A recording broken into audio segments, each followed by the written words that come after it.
Hello, my friend. Today I will tell you another long-forgotten legend. Close your eyes and let the magic transport you to Middle-earth. Our journey begins. The wind of the Westfold came sighing through Nankuranir, whispering through the ring of ancient stones that crowned the valley. There stood Isengard, the fortress of the wise, strong and still, beneath the shadow of the mountains. Within its walls rose the tower of Orthanc, black, gleaming, and unyielding. The seat of Saruman the White, eldest of the Astari. It was a time of uneasy peace in Middle-earth. The watchful peace had long ended, and rumors came northward of dark riders seen in the east, of nameless things stirring beneath ruined hills. But for Saruman, such rumors were little more than the tremors of a world still trembling from Morgoth's ruin. He was content to dwell in his tower, studying the deep arts of ring lore and the hidden craft of the world. His pride was quiet then, cloaked in courtesy and wisdom.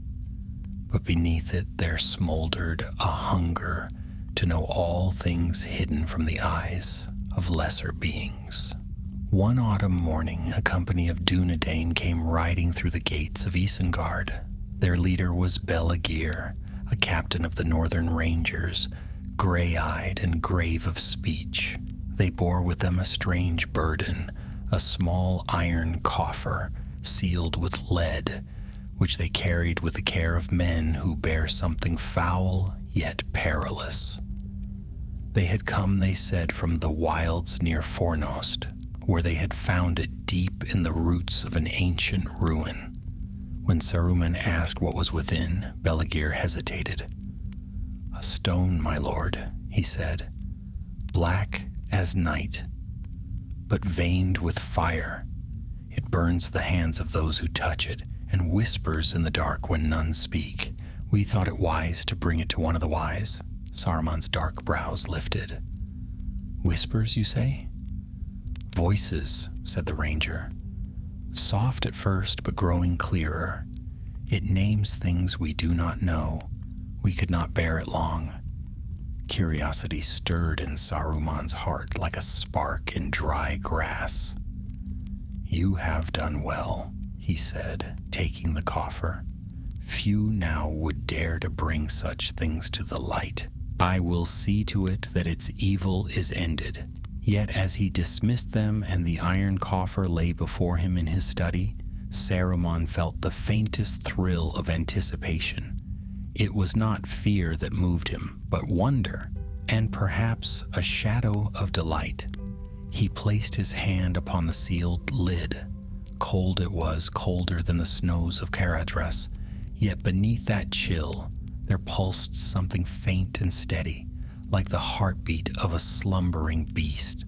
He summoned his servants to bring forth the instruments of study, mirrors of polished silver, bowls of water from the springs of the Isen, and crystals from the deeps of Fangorn. When all was ready, he unsealed the coffer. A low breath escaped him. Within lay a shard of stone, jagged and dark, no larger than a man's hand. But its depths were alive, threads of scarlet light coiling within like veins of molten fire. At its center, faint and shifting, glimmered a rune, a mark he recognized at once from the oldest chronicles. It was the sigil of Morgoth Bauglir. For a long while Saruman said nothing. His mind, vast and cunning, turned swiftly. Such relics were rare, the remnants of an age when the world itself had been reshaped by flame and terror. To destroy it would be simple. To understand it, far more perilous and far more rewarding. At length he wrapped the shard in silken cloth and carried it to the high chamber of Orthanc, where the winds blew cold and the stars could be seen through narrow arches. There he set it upon a pedestal of marble and gazed long upon it. And then, as the moon climbed high above the peaks of the misty mountains, he heard it. A voice, faint as breath on glass, whispering, not in the tongues of elves or men, nor in the secret speech of the Valar, but in a language older than the shaping of Arda itself. Its sound was like the murmur of deep waters and the ring of distant iron. Saruman listened. The whisper grew stronger, forming words that brushed the edge of thought. Master of many colors, open the gate, bind the flame. He drew back, startled. Who speaks? No answer came, save a slow pulse of red light from within the shard. It flickered once, twice, as though it breathed. He frowned and covered it with cloth. Yet still, the whisper lingered in the corners of his mind. Even when he turned to his scrolls and instruments, he found himself glancing toward the pedestal, half expecting it to stir again. That night when Gandalf came to visit, Saruman hid the relic beneath his robes. The gray pilgrim entered lightly, leaning on his staff, and greeted him with that familiar smile that Saruman had begun to find so irritating. You seem troubled, old friend, said Gandalf. The air of Isengard is heavy with thought. Thought weighs little, Saruman replied smoothly. But you, Mithrandir, what brings you wandering from the wild? I have been in the north, said Gandalf, settling by the fire. Strange things are afoot.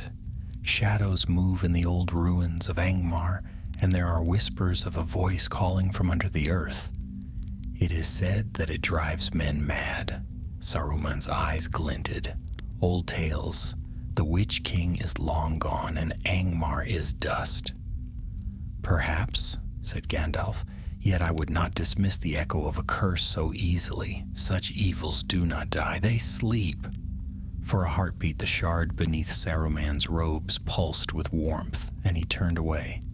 Fear not, Mithrandir, he said with faint amusement. If any curse should rise again, it will find me ready. Gandalf smiled thinly. So you have always said. The two spoke no more of dark matters that night, but when Gandalf departed before dawn, Saruman climbed once more to his high chamber. There he uncovered the shard and held it in his hands, gazing into its burning heart. Ready, he murmured to himself. Yes, I am ready. Outside, the first snows fell upon the shoulders of the misty mountains, and the crows of Isengard stirred restlessly in their roosts. And in the tower of Orthanc, the whispering stone began to dream. For many days after the rangers' departure, the gates of Isengard remained closed. Smoke rose from its forges, and the ring of hammers echoed through the vale. Saruman's servants whispered among themselves that their master was engaged in deep craft, working upon some mystery of the elder days. Few saw him by daylight, and when he walked the halls of Orthanc, his eyes were keen and restless, like a man haunted by some unspoken purpose. In the high chamber, the shard of Morgoth lay upon its pedestal, wrapped in spells of containment and rings of polished steel. Saruman studied it by the glow of many lamps, his quill scratching ceaselessly across scrolls of parchment. He wrote in the tongues of the Valar, in Quenya, and in the secret speech of Mordor, for there was little he had not mastered in the lore of words. At first, the relic obeyed his will. It lay dormant under his scrutiny, its fire dim. He measured its heat, its weight, and the light that flickered within, recording each change with cold precision. Yet the longer he studied, the more it seemed to draw upon his presence, as though feeding upon his thought. When he turned away, he felt it still. A pressure behind his eyes, a whisper at the edge of hearing. On the 10th night, as the moon waned thin over the mountains, Saruman dreamed. In his sleep he saw a land drowned in shadow, where rivers of fire wound through broken hills. From the darkness rose a crown of iron, vast and cruel, and a voice spoke from within the flames. "You would master me?" He woke with a start, cold sweat upon his brow. The shard gleamed faintly on the pedestal, though no lamp was lit. Saruman's temper flared.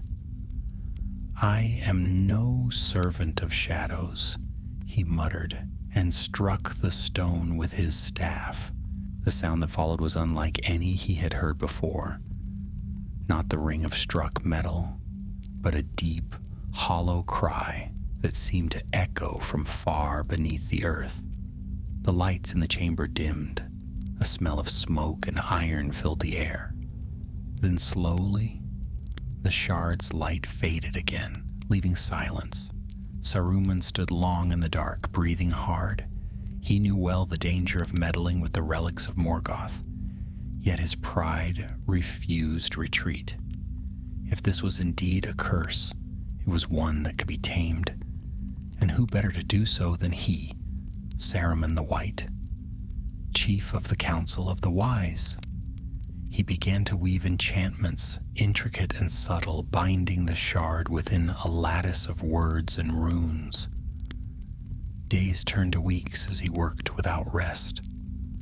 From the forges below came the sound of metal shaped under strange commands, and smoke that smelt of burnt herbs and silver drifted into the valley. At times Gandalf sent messages from afar, but none were answered. Radagast came once to Isengard, bringing tidings of ill weather and strange stirrings in the woods of Fangorn, yet Saruman kept him waiting at the gates until the brown wizard turned back in disquiet. In the heart of Orthanc, Saruman labored alone. At last, one stormy night, he stood before his work completed. Around the shard he had set a circle of crystal prisms, each reflecting the faint red fire within.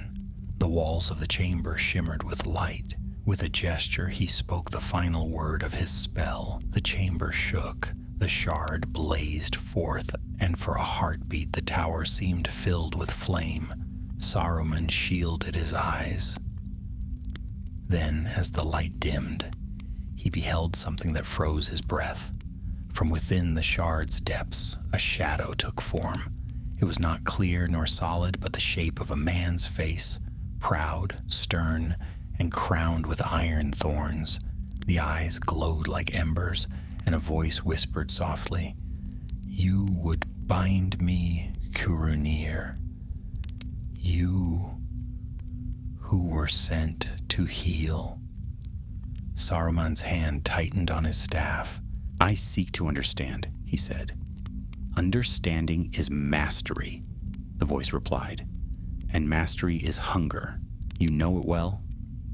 The image wavered, flickered, and was gone. Saruman stood motionless.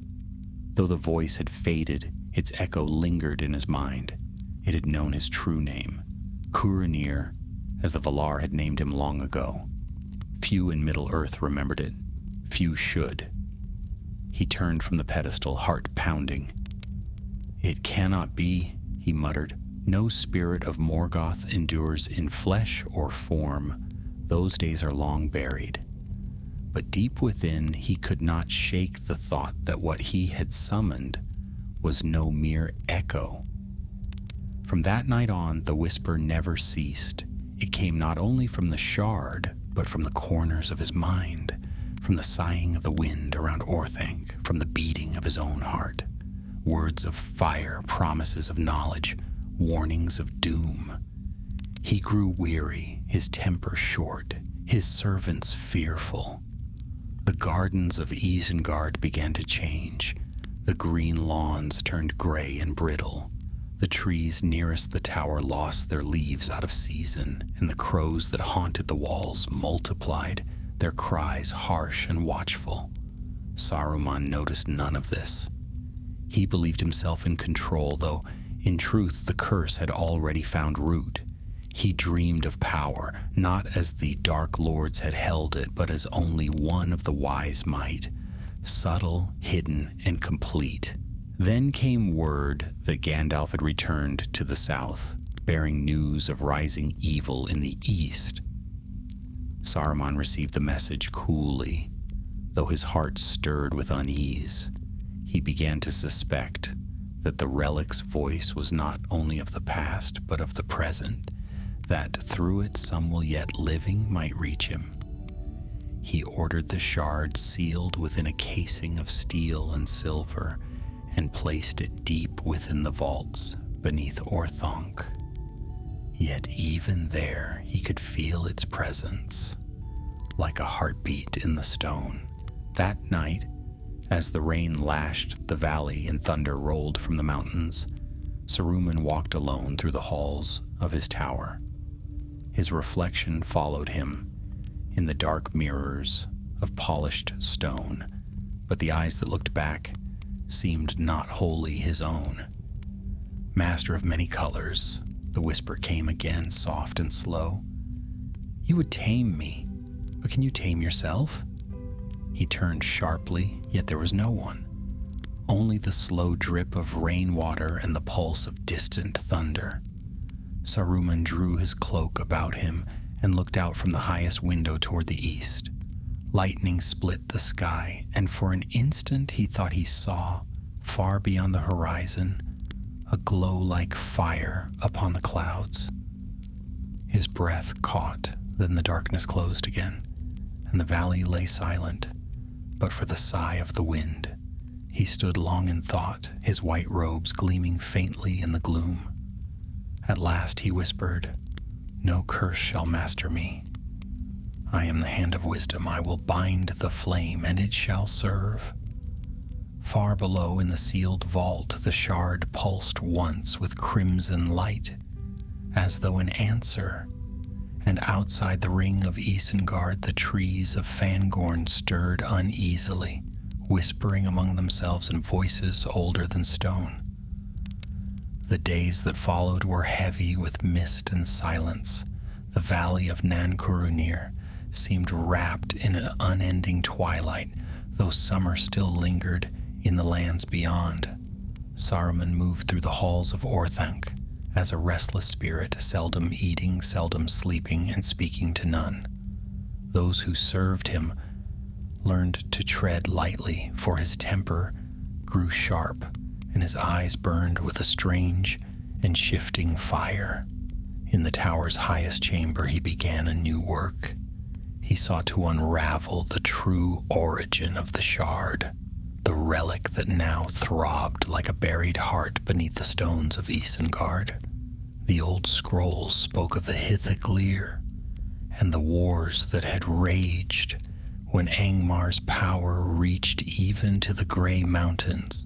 Some whispered that Morgoth's lesser servants had hidden fragments of their master's will in stone and metal, hoping to preserve a spark of his malice should the world ever forget him. If that were true, Saruman reasoned, then perhaps the shard was not merely a vessel of curse, but of knowledge older than the Valor themselves. To master it would be to pierce a mystery that even the wise had long feared to name. He sent his spies into the north, men of mixed blood who owed him fealty, and dark-winged messengers that flew by night. From them he gathered tidings of haunted ruins, barrow mounds that whispered in the moonlight, and strange lights burning upon old battlefields. Each tale deepened his resolve. Weeks passed. His servants saw little of him, yet they began to notice subtle changes in their master. His voice grew deeper, resonant, like one who had learned to speak in harmony with unseen powers. When he addressed them, even the boldest felt their will bending before his words.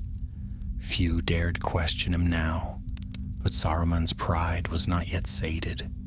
In the dark of night he descended into the vaults where the shard lay sealed. He spoke words of command, and the locks fell open. There, amid the gleam of cold silver, the stone awaited him, its red veins alive once more. He touched it, and the world seemed to shift. The chamber dissolved, the air thickened, and suddenly he stood upon a vast plain beneath a red sky. In the distance rose a fortress blacker than night, crowned with iron spires that clawed at the clouds. A voice spoke from the shadows of that citadel, deep and terrible. "You cannot destroy what was before you were made." Saruman steadied himself. "Who speaks? What power stirs in this dream?" "The memory of flame," the voice replied. "The fire that gave birth to you all.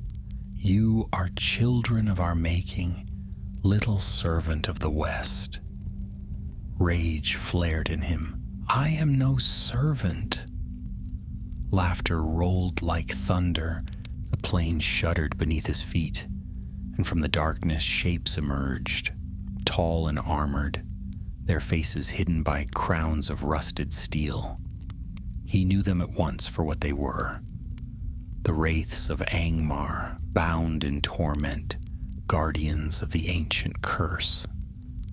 One stepped forward, holding out a gauntleted hand. "We kept his gift," it whispered. "Would you take it now, Kurunir? Would you claim what he could not keep?" Saruman hesitated.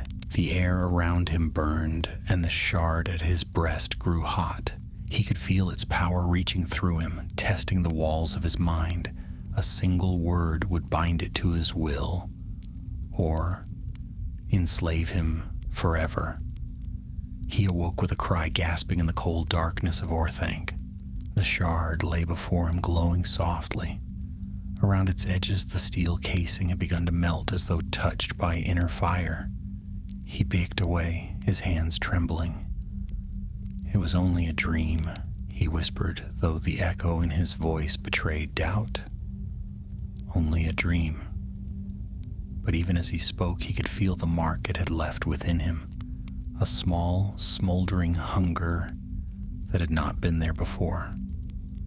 That night he climbed to the pinnacle of Orthanc and gazed eastward. A wind from Mordor stirred the air, carrying with it a scent of ash and iron.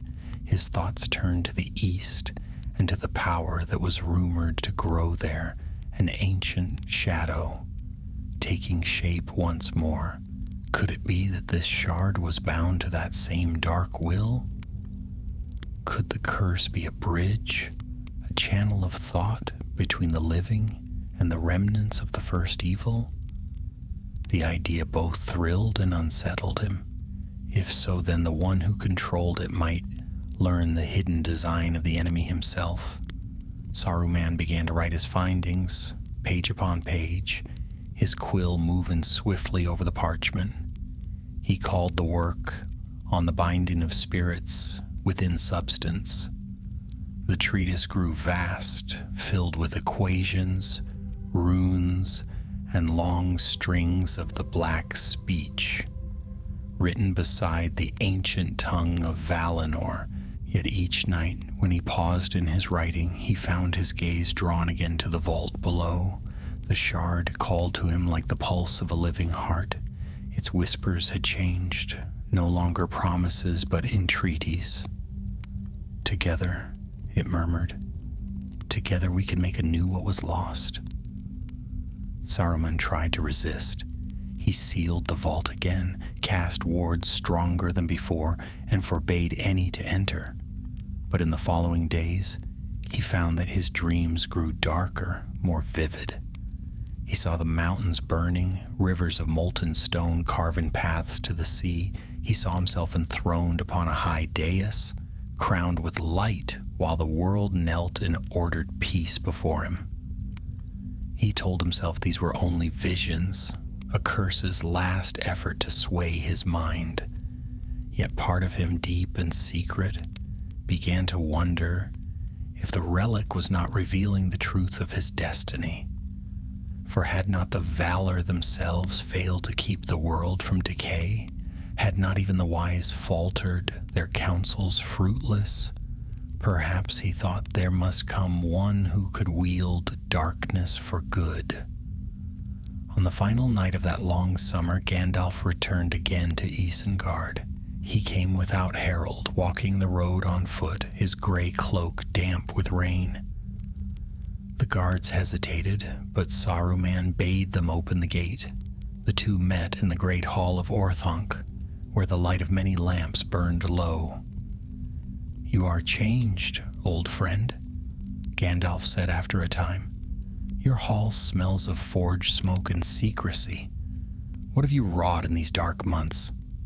Saruman smiled, though his eyes were cold. "I have sought knowledge, as I always have.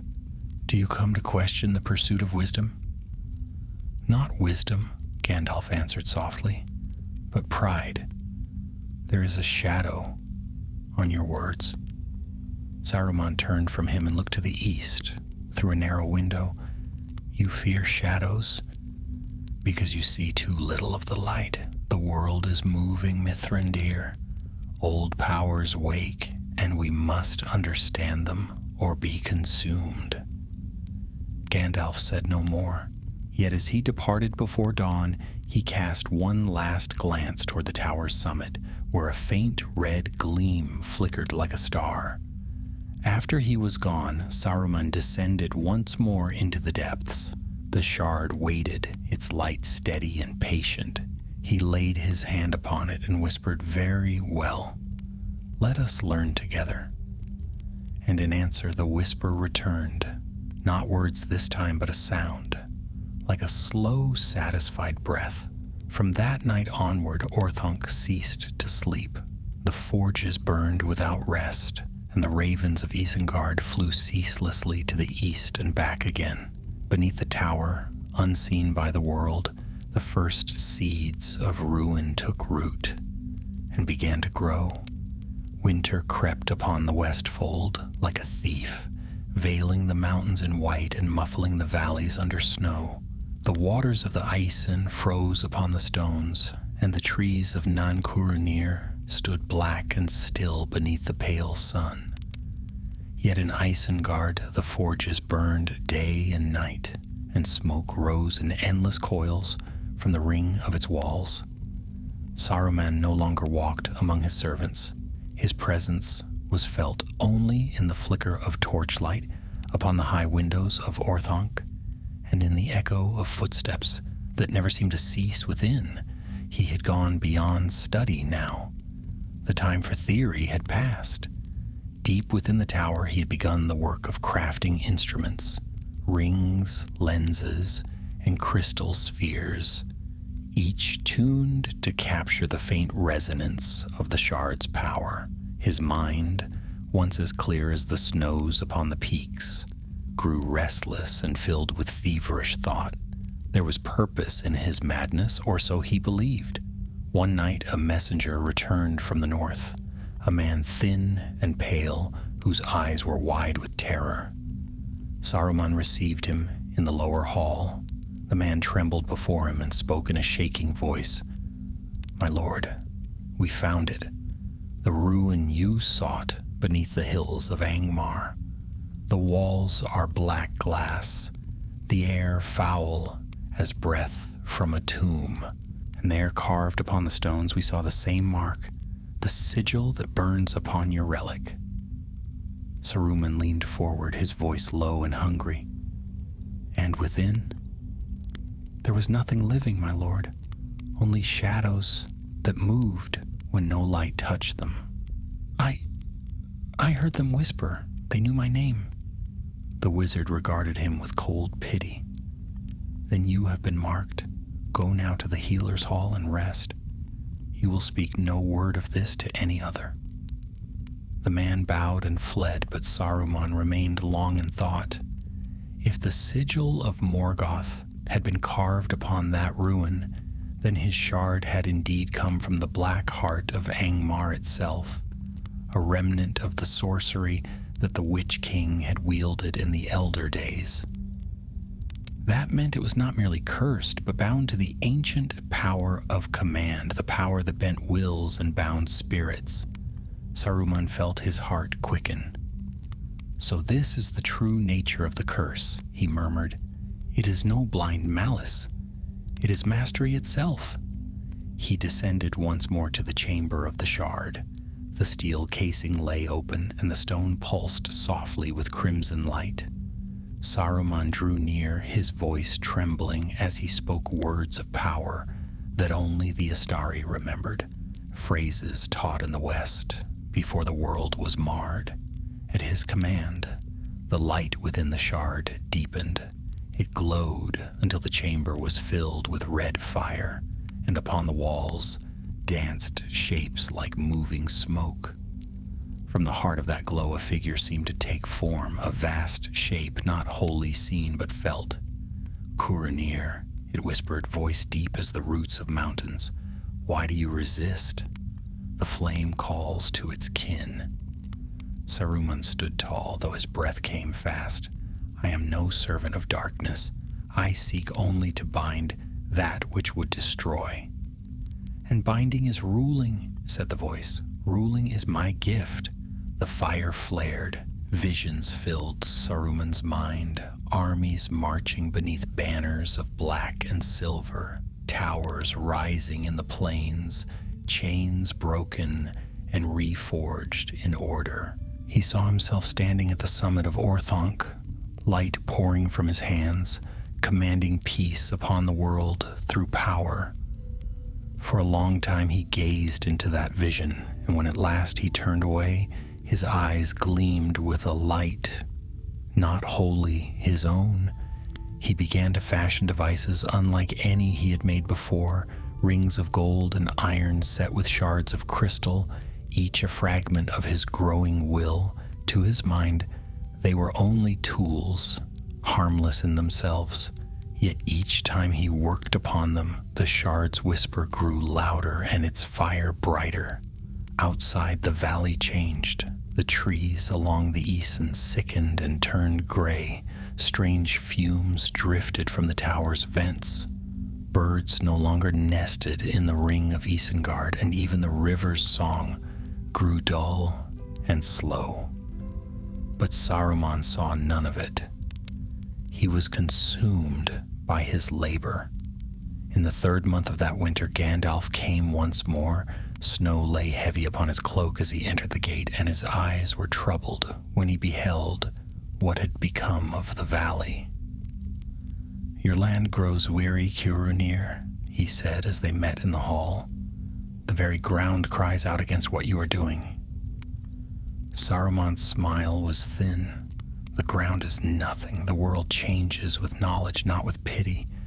Would you have me sit idle while shadows gather in the east?" "The east is not all shadow," said Gandalf, "but you make shadow here." For a moment silence hung between them, taut as a drawn bow. Then Saruman turned aside. "You fear what you do not understand, Mithrandir. Always you cling to the old ways, to the weakness of restraint." Gandalf's gaze was steady. Restraint is not weakness. It is the wisdom to know that some fires burn the hand that wields them. At that, Saruman's temper flared. "Enough. I am master of my own craft. Leave me to my work." Gandalf looked upon him sadly. "You have tamed nothing, old friend. You have only caged yourself." Without another word, he departed. Saruman watched him go, fury and shame warring in his heart. "He envies me," he whispered to the empty hall. "He fears what I will become." That night he climbed to the high chamber where the shard's light pulsed like a star. "You see," he said to it softly, "even he doubts. But I shall prove them all wrong." The whisper answered, gentle as breath. "Then take what is offered. Speak the word." Saruman hesitated. The word glimmered at the edge of his thought. Ancient and forbidden. The word of binding, spoken only in the forges of Morgoth himself. If he spoke it, the curse would be his to command, or it would consume him utterly. He stood long between silence and speech. Outside, the wind rose, moaning through the hollow peaks. Then, with a voice barely more than a whisper, he spoke the word. The shard burst into flame. Red light poured through the tower, spilling from its windows like the glow of molten stone. The walls trembled. The forges roared to life of their own accord. Saruman cried out as the power struck him, cold and burning at once. He fell to his knees. When at last the light faded, the shard was dark again, but its mark had passed into him. His hand, once white, now bore a faint red line that wound across the palm like a living vein. Panting, he looked down at it, then smiled. "I have done it," he whispered. "I have tamed the curse." But outside, far above the clouds, a single raven wheeled and cawed, a harsh, mocking sound that echoed through the vale. And deep within the mountains to the east, another voice stirred, faint but listening, as if it had heard the word that Saruman spoke and marked it for its own. The snows melted at last, and the Isen ran full and wild, breaking free from its icy chains. Spring came to the Westfold, but its song was strange and hollow around Isengard. The green of the fields did not return as before, and though the sun rose bright above the mountains, a haze hung over the valley, thin, gray, and bitter on the tongue. The people who lived in the lands beyond whispered that a shadow had fallen over the White Wizard's tower, and they no longer sought his counsel. Saruman himself cared little for the murmur of men. He felt power in his veins now, a slow, thrumming strength that had not been there before.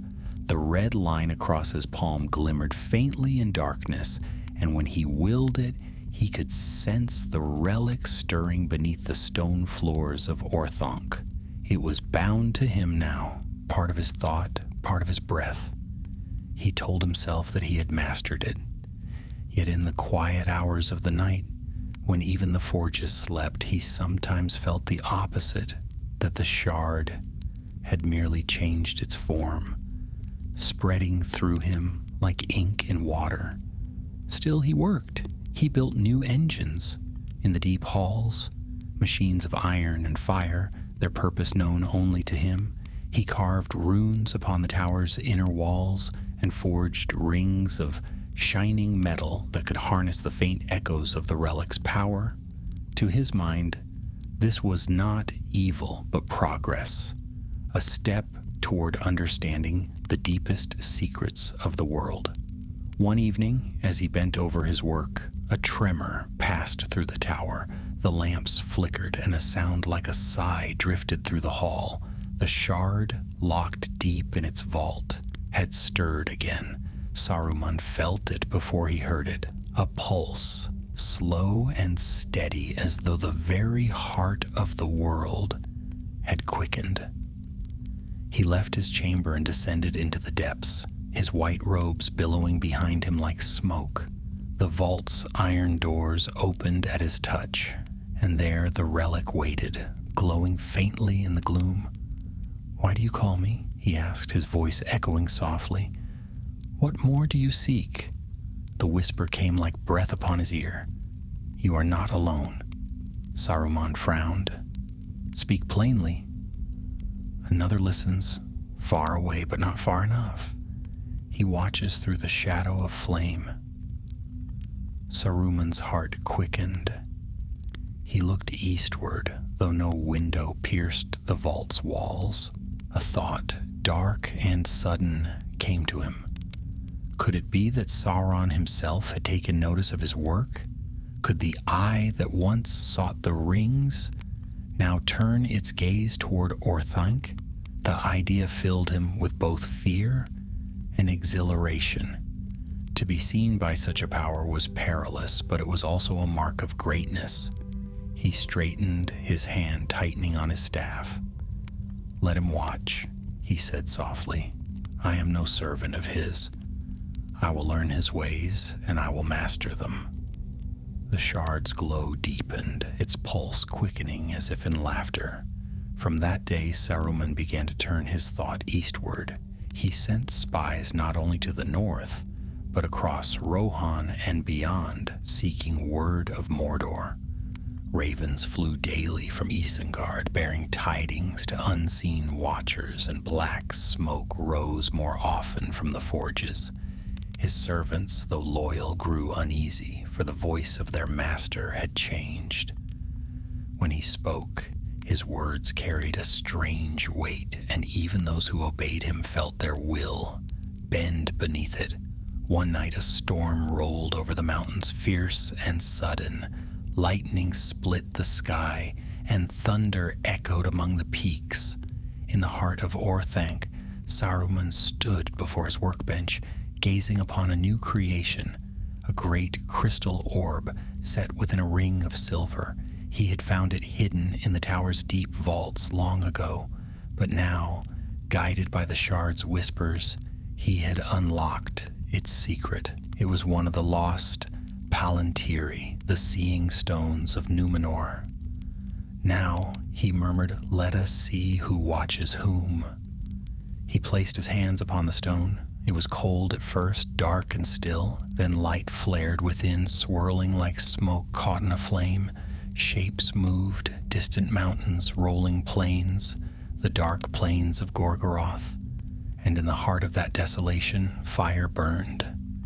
A great eye opened, vast and lidless, rimmed with flame. Saruman staggered back, breath caught in his throat.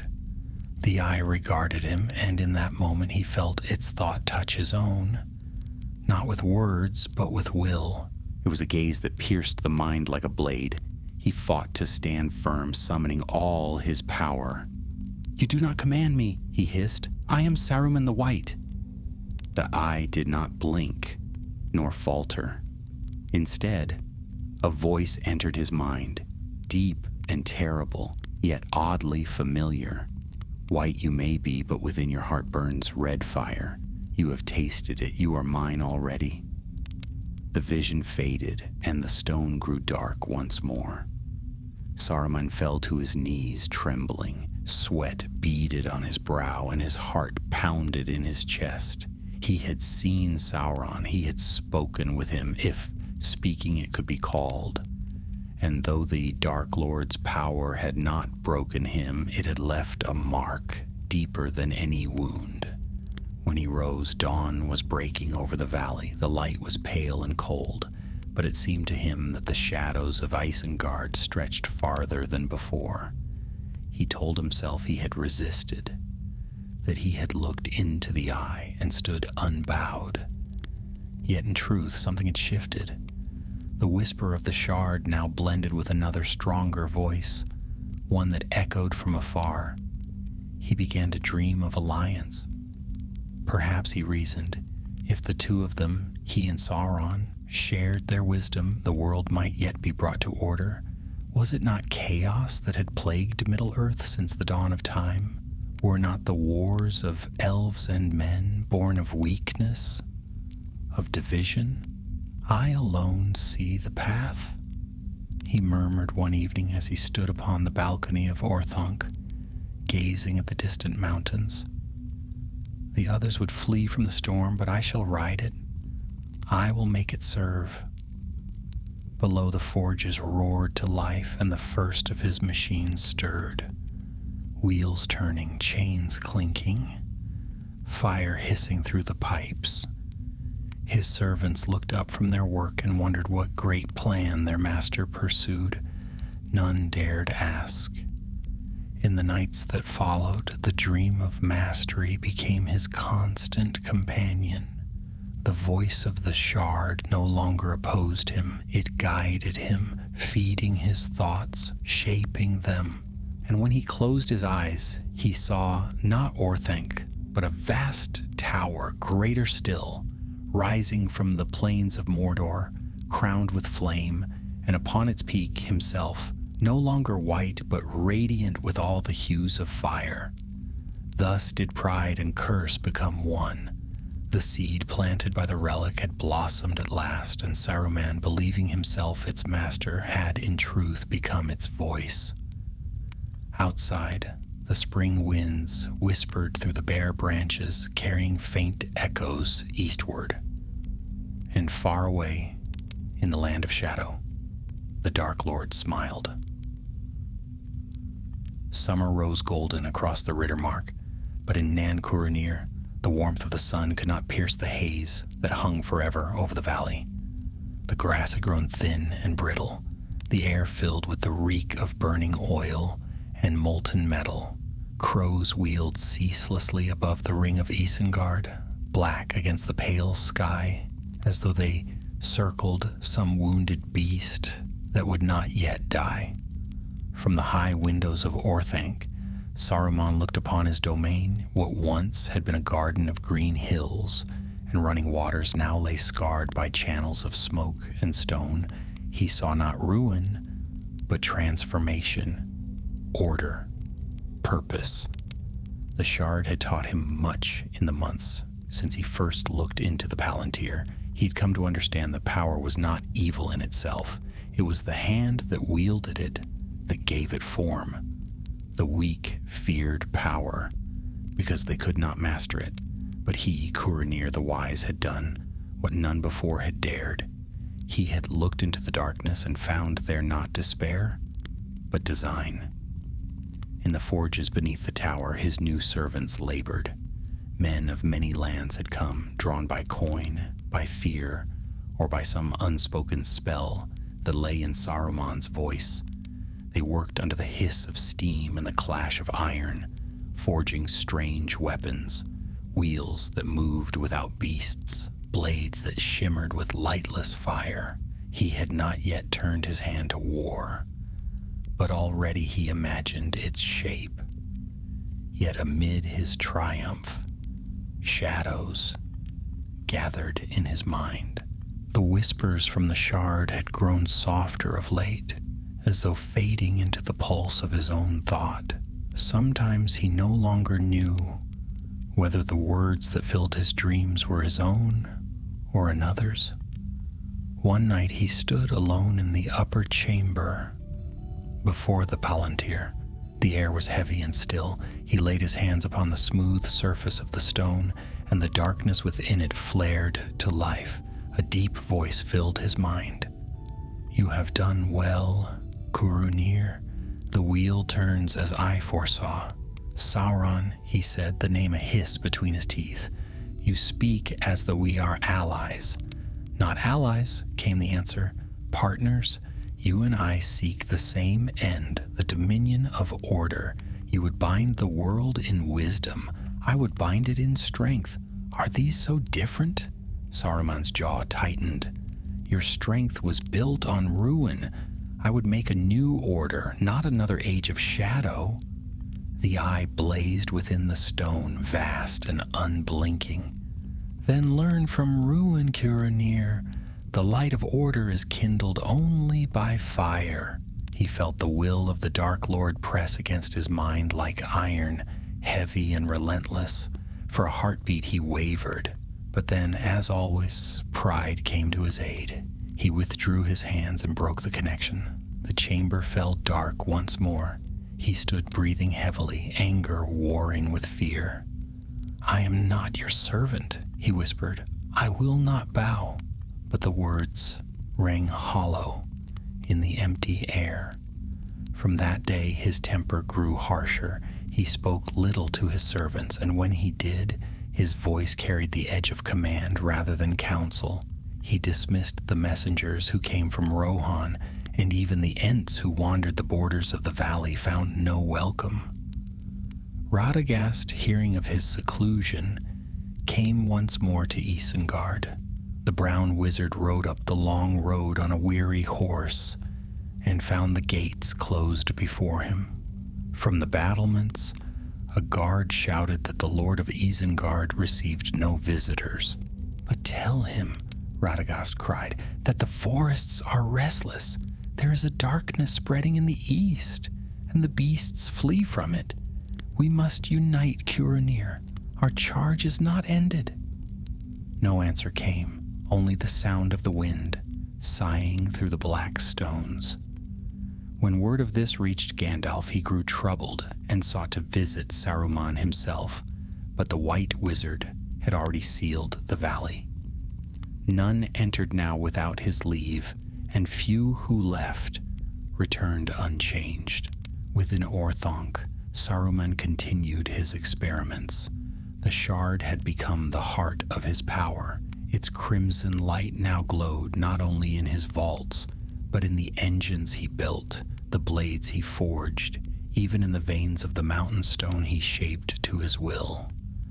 The red line across his palm had spread, winding like a thin root up his arm. He hid it beneath his sleeve, but at times it burned, as though the fire of the shard still sought to test its vessel. Sometimes in the stillness of the night he heard voices, faint and indistinct, calling his name. They were neither the voice of Sauron nor the whisper of the shard, but something older, deeper. The memory of what he had been before pride took hold. "Curanir," they murmured, "turn back. You were sent to heal." He would wake, sweating, heart pounding, and walk the corridors until dawn, whispering to himself, healing through mastery, healing through order. One evening as the sun set in blood over the peaks, Saruman climbed to the roof of Orthanc. The wind was strong, tugging at his cloak, and the light turned the stone to red flame. He looked eastward where the faint glow of Mordor's fires stained the sky. "I will not kneel," he said softly, as though to the distant dark, "but I will not fight blindly either. If you are power, Sauron, then I will learn from you. I will study your art until I surpass it." Below him the forges roared in answer, and the ground trembled faintly. It was then that he began his greatest work, the crafting of the first true servants of his will. For men and beasts alike he shaped forms, strong and obedient, bred to labor, to fight, to obey. He called them his workers, but in his heart he knew they were soldiers, his first step toward dominion. Each night, as he oversaw their making, he felt the shard's power flow through him. The line upon his arm burned brighter, pulsing in rhythm with his heart. The more he used it, the more it demanded. One stormy midnight, as lightning split the sky, Saruman stood before the Palantir once more. The eye flared within it, and the voice came again. "You walk my road, Curanir. Do not deny it." He did not flinch this time. "Perhaps," he said, "but when the road ends, I shall stand where you have fallen." For a moment, silence. Then came a sound like laughter, deep and cruel, echoing through the depths of Orthanc. Saruman turned away, but his reflection in the dark glass lingered. It smiled when he did not, and far below, in the caverns where the fires burned, the first of his creations opened its eyes. They were pale and cold, yet behind them glimmered a spark of red light, the same that pulsed in the wizard's hand. The curse had found its voice at last, not in whispers, but in the beating hearts of those he had shaped. Outside, the winds of Isengard carried the smell of smoke and iron. Fangorn shivered in the distance, its ancient trees murmuring warnings to one another. Yet within Orthanc, Saruman smiled, believing himself the master of all that stirred. He did not yet see that every victory he claimed brought him closer to the will he sought to defy. The wheel he had set in motion had begun to turn, and it would not stop until all was ash. Autumn came down upon the Westfold once more, heavy with mist and rain. The golden fields of Rohan turned brown beneath the sky, and the hills grew quiet. But in Isengard, the seasons no longer mattered.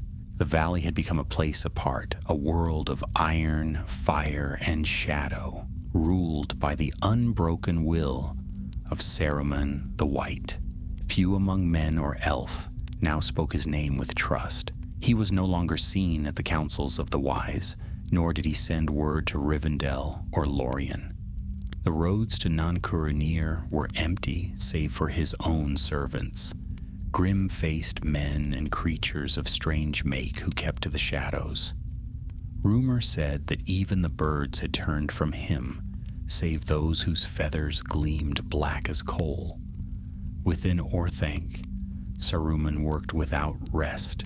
The shard had become his teacher, his mirror, and his muse.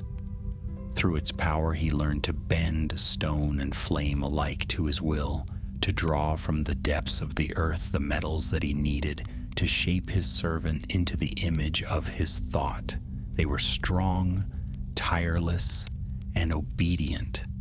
To him they were proof of his mastery. Each dawn the tower shook with the sound of forges. The ground beneath Isengard throbbed with life, a dark, steady rhythm that seemed to echo the pulse in Saruman's own veins. He often walked the tunnels by torchlight, his white robes grayed by soot. As he passed, his workers bowed, their eyes glinting faintly with red. When he looked into those eyes, he saw the reflection of his own pride, and it pleased him. "Order," he would murmur, at last, "order." But there were moments, rare and fleeting, when doubt crept into his heart. At times in the still hours of the night he would climb the highest stair of Orthanc and gaze north toward the distant stars. Then he would remember Valinor, the light upon the sea, the white shores unmarred by shadow, and for a moment his hand would tremble. Yet the memory faded quickly. The whisper of the shard would return soft and reassuring, filling his mind with reason. "There is no return," it told him, "only the work that lies before you." He obeyed. One evening as storm clouds gathered over the mountains, a messenger came from the east. A man cloaked in black and bearing a token of Mordor, a ring wrought of dark steel, engraved with the sigil of the Eye. He bowed before Saruman and spoke in a voice low and smooth. "My master sends greetings to the Lord of Isengard," he said. "He bids you share your knowledge, that the world may be remade." Saruman's gaze hardened. "Your master knows little of sharing. Tell him that Isengard is no vassal of Mordor." The messenger smiled faintly. "Then keep your pride, Curanir. But remember, the storm comes, whether you stand with it or against it. When it breaks, you will choose." With that he departed, and the shadow of his passage seemed to linger long after. Saruman stood alone in the hall, his hands clasped behind him. He could still feel the weight of the messenger's words. Choose, as though choice remained. He descended to the vault and laid his palm upon the shard. It pulsed faintly beneath his touch, and a warmth spread through his arm. "Do you hear him?"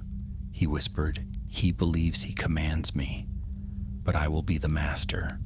I will tame them all, Sauron, men, and the very powers that made the world." The light within the shard brightened, throbbing like a living thing. "Then take the next step," it whispered. "Unite what is divided.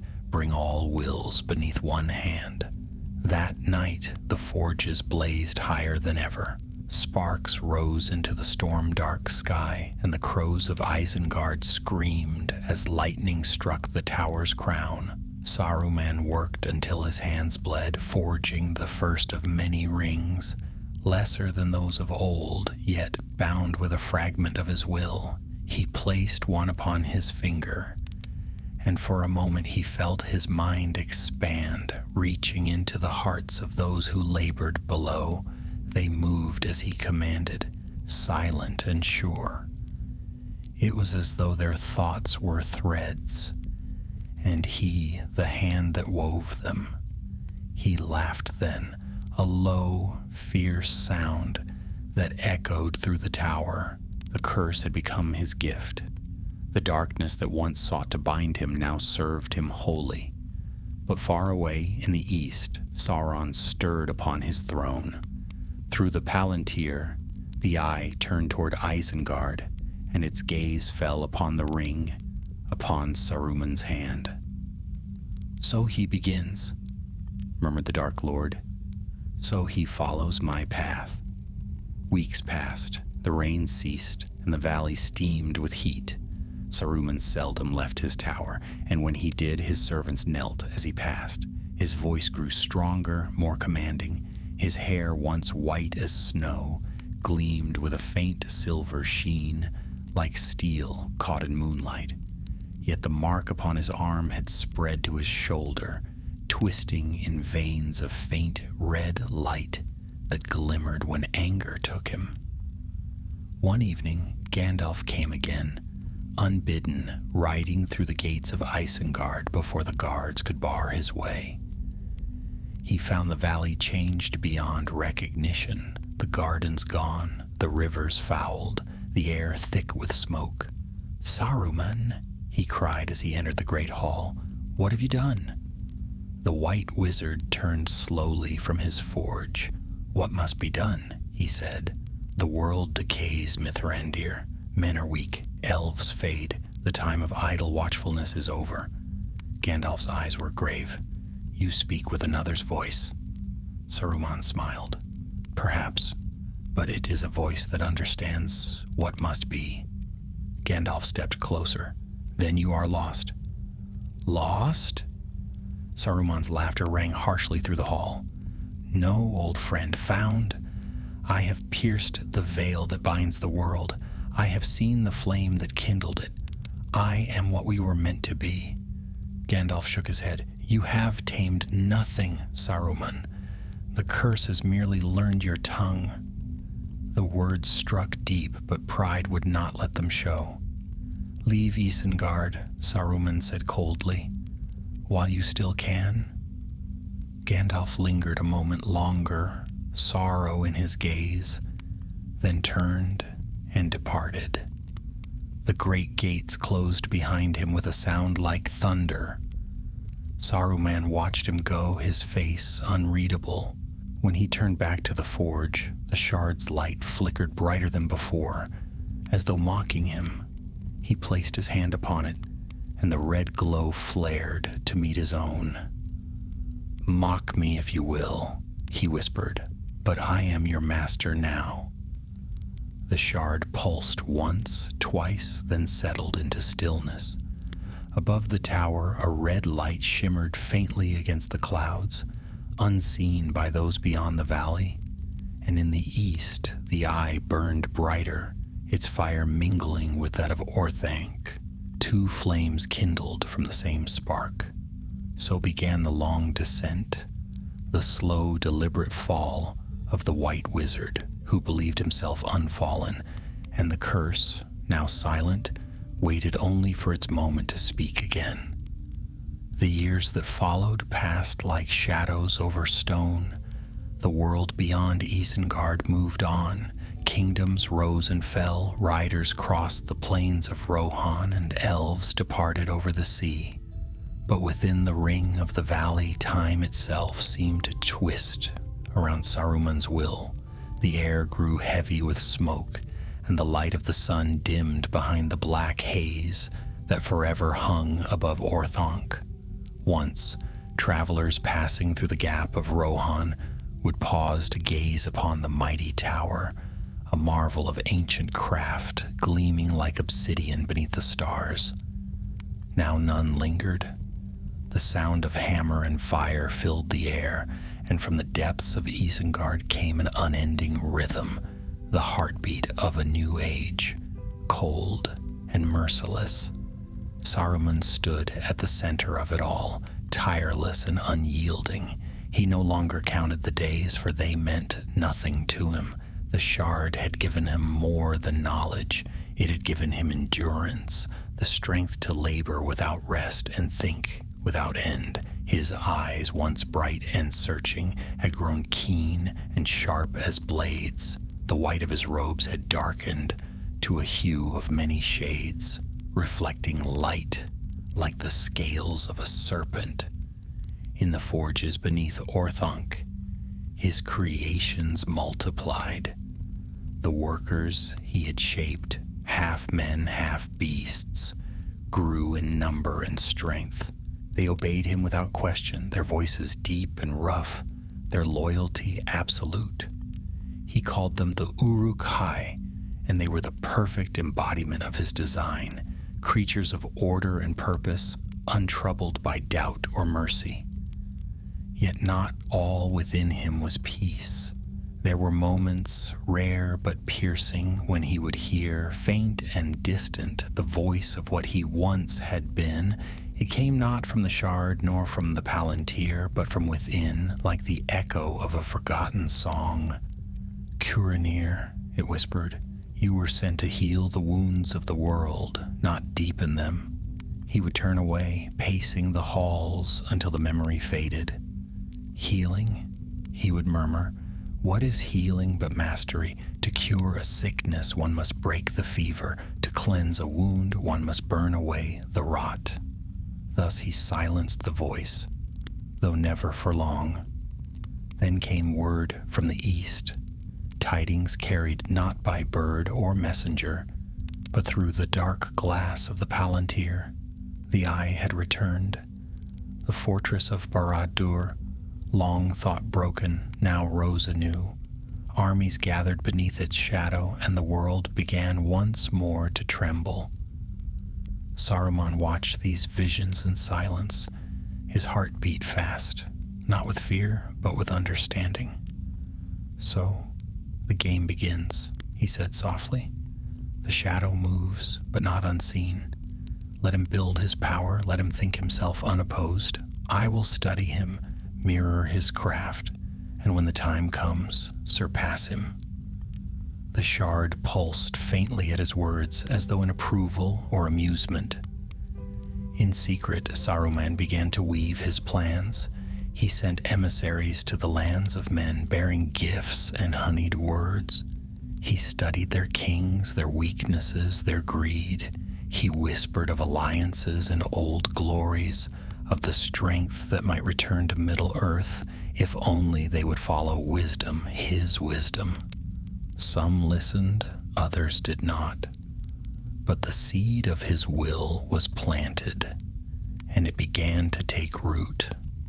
Still, there were those who troubled his thought. Gandalf, ever watchful, sent word from afar that he would one day return to speak face to face. And beyond the woods of Fangorn the Ents stirred. Long had they watched the valley's slow corruption, and now their patience thinned. One night, as the moon rose pale through the haze, Saruman stood upon the pinnacle of Orthanc, gazing over his darkened realm. From the forest's edge came a sound, a deep rumbling like the groan of earth beneath ancient roots. He frowned. The Ents were moving.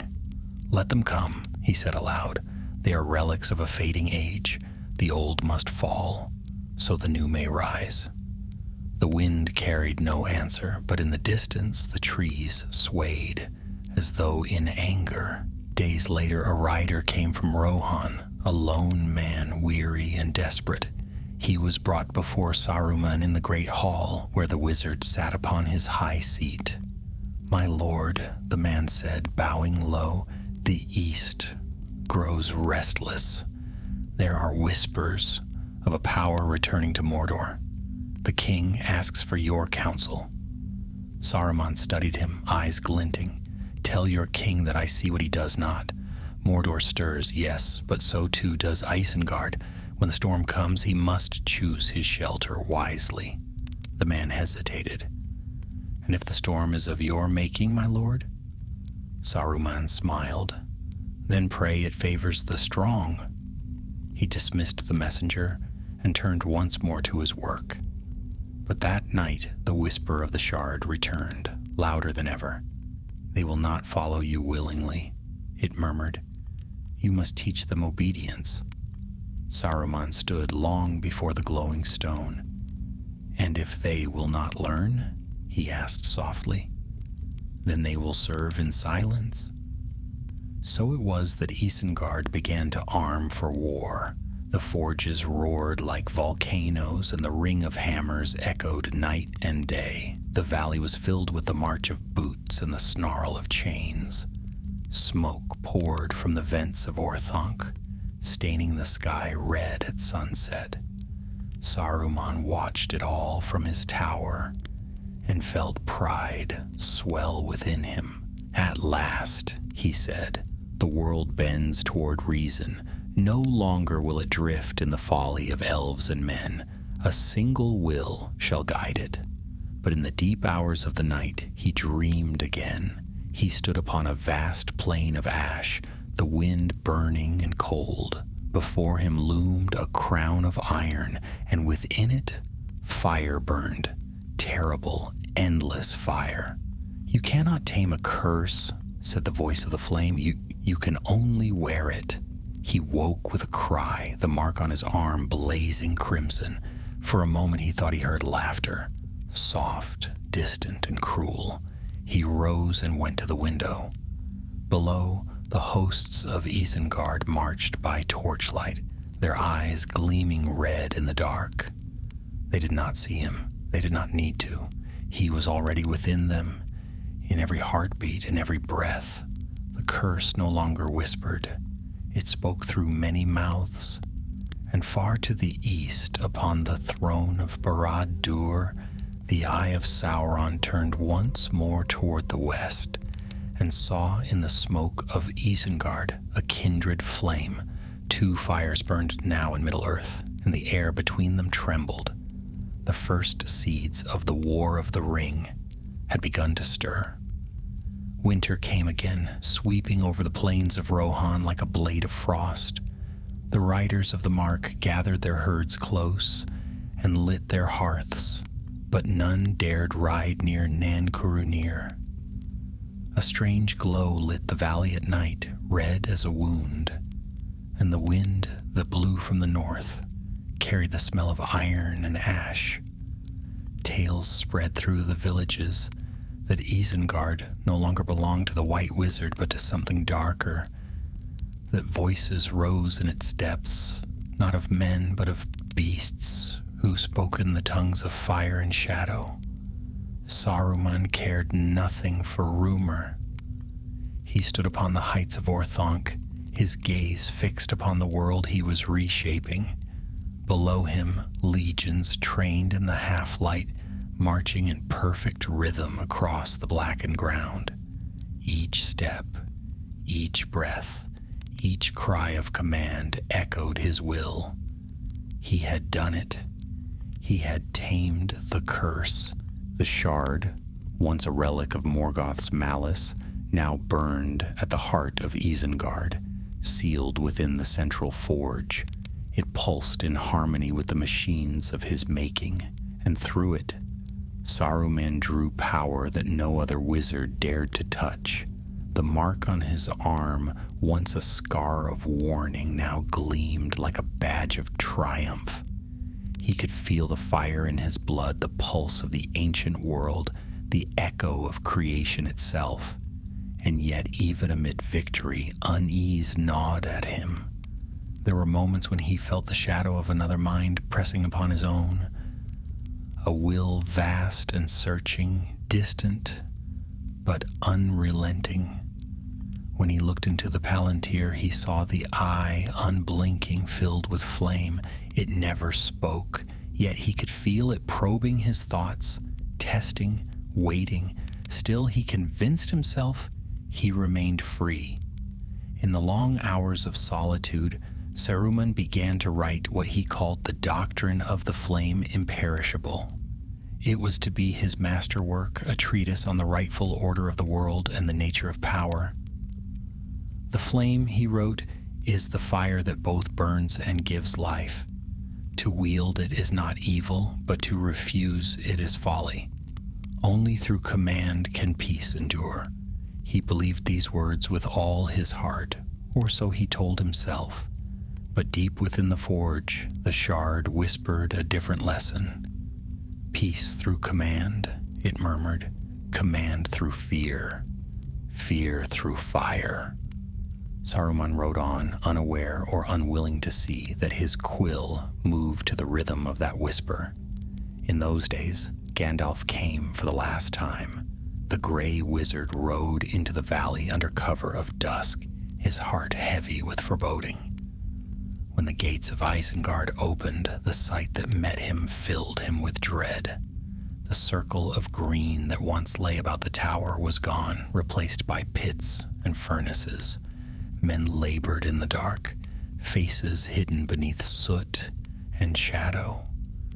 When he entered Orthanc, he found Saruman seated upon a high dais, robed in many colors, his eyes gleaming with cold light. "Welcome, Mithrandir," Saruman said, his voice rich and strong. "You come unbidden, but not unexpected." Gandalf's gaze swept the hall. "What has become of you, old friend? This is no longer the house of wisdom, but of pride." "Pride?" Saruman's smile was thin.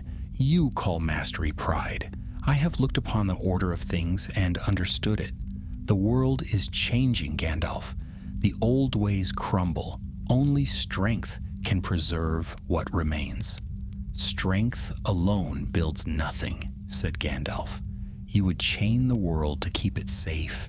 That is not wisdom, it is fear." Saruman rose, his robes rippling with every color of the spectrum. "And what would you have me do? Wait while Sauron rises unchecked? Sit idle as the West fades into legend? I will not stand by while others shape the world. I will shape it myself." Gandalf's voice was quiet. "Then you are already lost to him."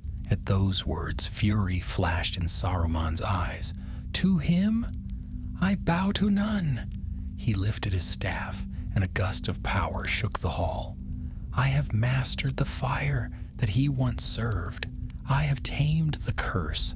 I am the hand of the new order." The sound of his voice filled Orthanc like thunder, and Gandalf felt the walls tremble with unseen force. For a moment he saw not the friend he had once known, but a figure, vast and terrible, haloed in flame. "Curanir," he said softly, sorrow heavy in his tone. "You have not tamed it, you have become it." Saruman's face darkened. "Enough," he said coldly. "You will stay here until you learn the truth of power." Before Gandalf could answer, a ring of iron closed about him, an unseen will pressing down like stone.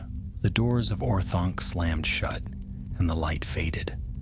For many days, Gandalf was held prisoner atop the tower, while Saruman went about his work below. Yet even in his triumph, Saruman's heart was restless. He had expected peace after victory, but the shard's whispers grew louder, more urgent.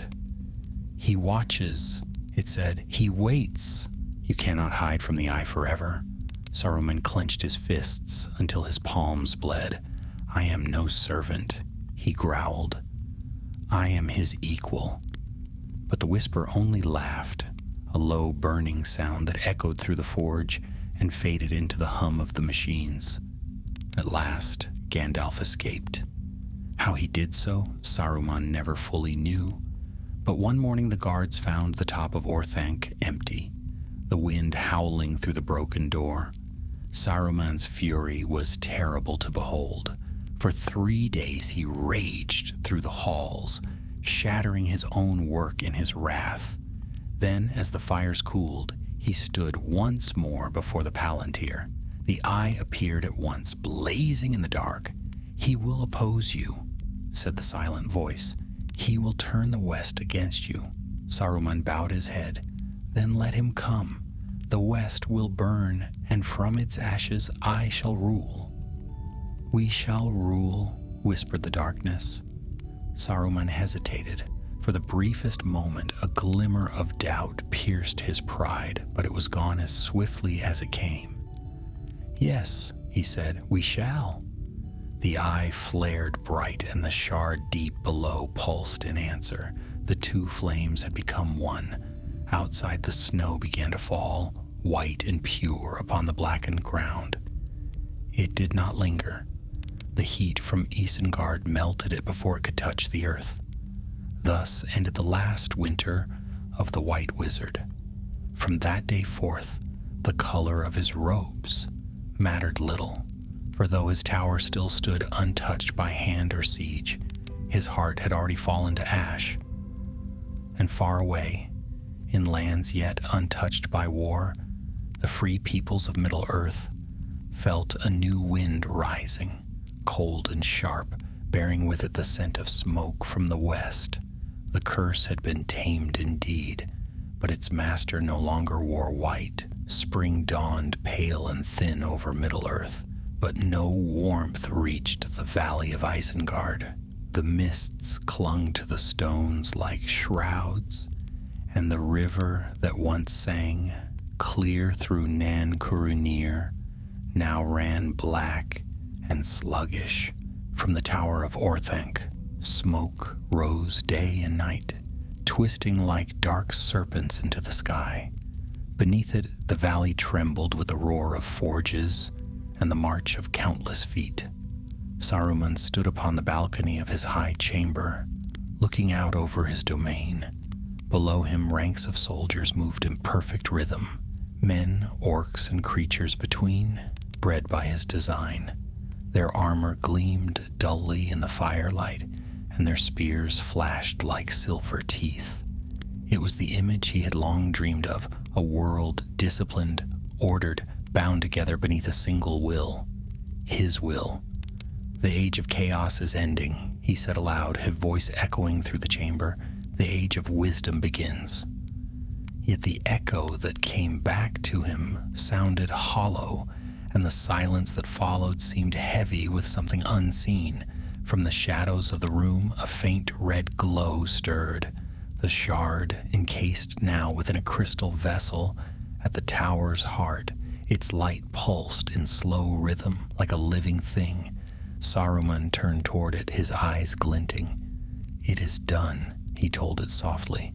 "The armies are ready. The west will bow or burn." The whisper came faintly, almost tender. "And you, Curunir?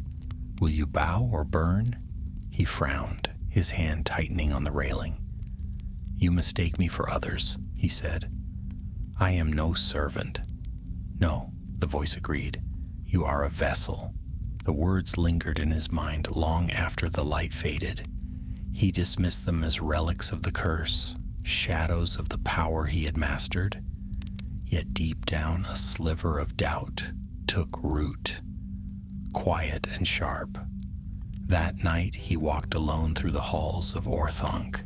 The air was warm with the breath of the forges, and the walls glowed faintly red, as though the tower itself were alive. He paused before a mirror of polished obsidian and looked upon his reflection. The man who gazed back was not the Saruman of old. His hair, though still white, shimmered like silver steel. His eyes burned with an inner fire, and on his left arm, faint beneath the sleeve, the crimson veins pulsed in time with the shard's heartbeat. "Master of many colors," he whispered, a bitter smile curving his lips. "So they named me in mockery. Yet it is truth. I am the sum of all hues, the balance of light and dark." He raised his hand, and light flared along his palm. For an instant the chamber filled with radiance, and then, just as swiftly, darkness swallowed it again. In that moment, far to the east, another tower stirred. The eye opened upon its throne of fire, and its gaze fell once more upon Isengard. "You move swiftly, Curunir," came the voice through the palantir, deep and smooth as molten stone. "Yet still you walk within my shadow." Saruman faced the seeing stone, his voice calm. "I walk no shadow but my own. The world will bow to wisdom, not fear." "And yet you build armies," said the voice. "You forge weapons. You speak of order through flame. Tell me, who taught you that craft?" Saruman's jaw tightened. "I improved upon your failures." The eye flared, and the heat in the room grew unbearable. "You defy me with my own fire? Foolish Maya, you cannot wield what was mine before the sun first burned." "I can," Saruman said, though his breath came ragged. "And I will?"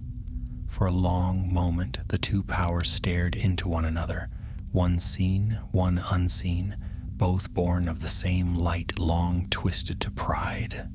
Then the eye faded, leaving only darkness and the faint hum of the shard. When dawn came, Saruman summoned his captains. In the black courtyard below Orthanc, the hosts of Isengard gathered. The Uruks, the half-orcs, the wild men of Dunland, all bearing the white hand upon their banners. "My children," he said, his voice ringing across the valley, "long have you labored in secret, despised by those who call themselves free, but your hour has come. The world beyond our walls rots in weakness.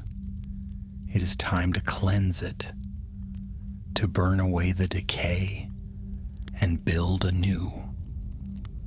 A thunderous cry rose from the ranks. The ground trembled beneath their feet. Saruman raised his hand and the sound ceased at once, the silence more terrible than the roar. "You serve not darkness but order," he said. "Not ruin, but renewal. Go now, break the old that the new may rise." So began the march of the White Hand. The hosts of Isengard poured from the valley, sweeping across the plains of Rohan like a tide of steel. Villages burned, and the sky turned red with smoke. Saruman watched from the tower's heights, his eyes alight with triumph. At last, he thought, the world bends. Yet as he turned back toward his chamber, a strange sound caught his ear, a low groaning deep as the earth itself. The walls of Orthanc trembled, and a faint rumble echoed from beyond the valley. He strode to the balcony. There, upon the horizon, the forest of Fangorn stirred. The trees moved, slow, vast, and relentless. Their trunks swayed like marching pillars, and from their midst came shapes greater than any man. Ents. Saruman's breath caught. "So the herdsmen of the trees awaken," he murmured. "It matters not. Wood cannot stand against fire."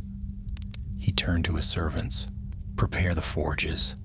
Let the fires of Orthanc burn brighter than ever before." But even as he spoke, a single leaf drifted through the air and landed upon the stone at his feet. It was green, vivid, and living amid the ruin.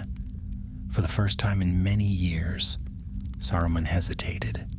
He bent to touch it, and as his fingers brushed its surface, he felt something stir within him, a whisper not of flame, but of wind and water. "You were sent to heal," it seemed to say. For a moment his hand trembled. Then he straightened, crushing the leaf beneath his heel. "Healing is for the weak," he said coldly, "and I am strong." The fires roared higher, drowning out all other sound. But far below, in the roots of the earth, Fangorn's anger grew. The ground shuddered with the tread of the Ents, and the river that had once obeyed his will began to stir in defiance. And in the depths of Orthanc, unseen by any eye, the shard's glow flared crimson, its pulse quickening. For though Saruman believed himself the master, the curse he had claimed now stirred with purpose of its own. It had been tamed, but never broken. The storm was coming, and even the Tower of the Wise would not stand against it. The morning that the Ents came upon Isengard broke pale and soundless. A thin mist lay across the valley, dimming the fires that burned within its forges. The air was still, heavy with the scent of iron and ash, and even the ravens upon the tower were silent. Saruman stood upon the highest balcony of Orthanc, his hands clasped behind him, his eyes turned eastward. Beyond the haze, the sky glowed faintly red, the mark of war and ruin. His armies had gone forth. The riders of Rohan were scattered, their fields aflame. His name was spoken with fear from the fords of Isen to the Vold. Yet peace did not come to his heart. Victory should have tasted sweet, but it was ash upon his tongue. The shard that pulsed within the forge below whispered without cease. More, it murmured, always more. He turned from the east to the forest. Fangorn loomed dark upon the horizon, ancient and vast, the last living remnant of an age that had passed beyond memory. He had long despised it, that stubborn green wilderness, unshaped by craft or order. It was a relic of the old world, the world of song and leaf that he meant to erase. And yet, as he watched, he felt a tremor beneath his feet. The tower's stones quivered, and a low, distant sound reached his ears. A groan like the stirring of mountains. He frowned, leaning over the parapet. From the haze rose shapes. Tall, slow, and terrible. The trees were moving. At first he could not believe it. The forests themselves marched upon his gates. Ents, the shepherds of Fangorn, ancient beyond reckoning, had come to war. He descended swiftly through the tower, his cloak sweeping behind him. "To arms," he commanded. "Man the walls, feed the forges, let the fires burn hot, hot enough to consume the forest itself." The horns of Isengard sounded, low and harsh. The furnaces roared to life, and the valley burst into motion. The pits spewed smoke and flame, and the great wheels turned, but even as his engines rumbled, the earth shook anew. The Ents were upon them. They came like a storm. Vast shapes of bark and root, their eyes glinting like deep wells in the shadow. Their voices were slow, yet filled with wrath older than the world of men. "Whom, Saruman?" they rumbled. "Tree feller, stone breaker, the axe shall fall upon thee at last." Saruman stood upon the battlements, his staff raised high. "Fools," he cried, "I am Curanir the Wise. I command the fires of creation. You cannot withstand me." He struck his staff upon the stone, and lightning leapt from the tower's crown. The sky flared white, and the first ranks of the Ents staggered beneath the blast. But the trees did not burn. They advanced still, relentless, their roots tearing through earth and stone alike. The ground split, water burst forth from the hidden springs of the mountains, rushing in torrents down into the valley. The river Isen, long dammed and choked by Saruman's works, rose in fury. It swept through the pits and tunnels, flooding the forges, quenching the fires. Steam rose in choking clouds. Saruman's servants fled screaming. The Uruks, fierce in battle, were no match for the living forest. Great trunks swung like hammers, crushing stone and iron. The walls of Isengard cracked. The gates splintered and fell. From the height of Orthanc, Saruman watched in disbelief as his creation crumbled. All he had built, the engines, the armies, the forges, was swallowed by the wrath of the earth itself. "No," he whispered, "it cannot be. I have tamed the flame. I command it." The shard in the forge below pulsed fiercely, its light flaring blood red. "Then command it," it whispered. "Unleash it all." Burn the world. He hesitated. The heat of the forge filled his mind, the promise of power beyond imagining. If he willed it, he could turn the very tower into a pyre that would consume all who defied him. The thought blazed bright, and for a moment he nearly yielded. Then another voice came, faint and distant, carried upon the roar of water and wind. "You were sent to heal?" It was no whisper of the shard, nor the mocking tone of the eye. It was memory, the echo of the west, of the white shores and the light beyond the sea. Saruman faltered. His hand trembled upon the staff. The red glow of the forge dimmed, and for the first time in many years, the whisper ceased. Below, the flood surged through the valley, drowning fire and forge alike. The roar of the water filled the air, and the last of the smoke was swept away. The forges of Isengard died, hissing in the flood. The Ents surrounded the tower, their great hands battering at its base. But Orthanc was ancient and strong, wrought by powers greater than any now living. Its black stone did not break. When at last the floodwaters stilled, Orthanc stood alone amid a vast lake, its reflection dark upon the water. The valley of Isengard was no more. Saruman remained at the tower's summit, silent and still. Around him the world lay in ruin. His world, his work. For a long time he did not move. Then he laughed, softly at first, then louder, until the sound echoed hollowly through the empty halls. "So it ends," he murmured. "The curse is tamed indeed. It devours only its master." In the depths below, the shard flickered one final time and shattered. A dull crimson light spilled from the cracks, fading as the last of its fire died. The curse, its purpose fulfilled, was no more, but in Saruman's heart the shadow remained. When Gandalf came at last to the foot of Orthanc, he found the tower unbroken, but its master diminished. Saruman stood upon the balcony, his robes grayed, his face drawn and pale. His voice when he spoke was weary. "So, the storm has passed, Mithrandir. The forest triumphs and Isengard is washed clean. You have come to gloat." Gandalf looked upon him with pity. "No, Saruman, I have come to see what remains. You sought to tame the flame, but it was never yours to command.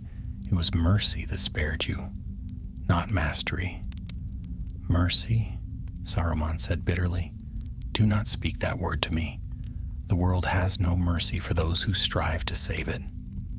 Gandalf's gaze did not waver.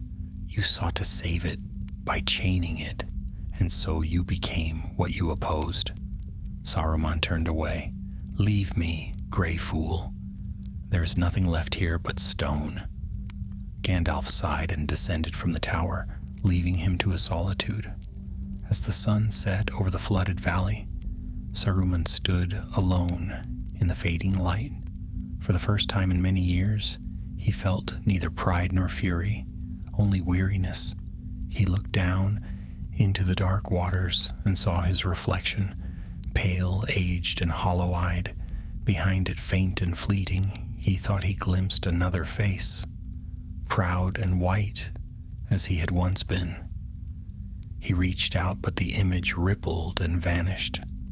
The wind rose, carrying the scent of clean rain and growing things from Fangorn. It was the smell of renewal, of the world reborn. Saruman closed his eyes, but the warmth of it did not reach him. Thus ended the tale of the white wizard who sought to tame a curse and found instead that he had bound himself to it. The fires of Isengard died, the water stilled, and Orthanc stood silent beneath the stars. But in the east, the eye still burned, and the shadow, though wounded, yet lingered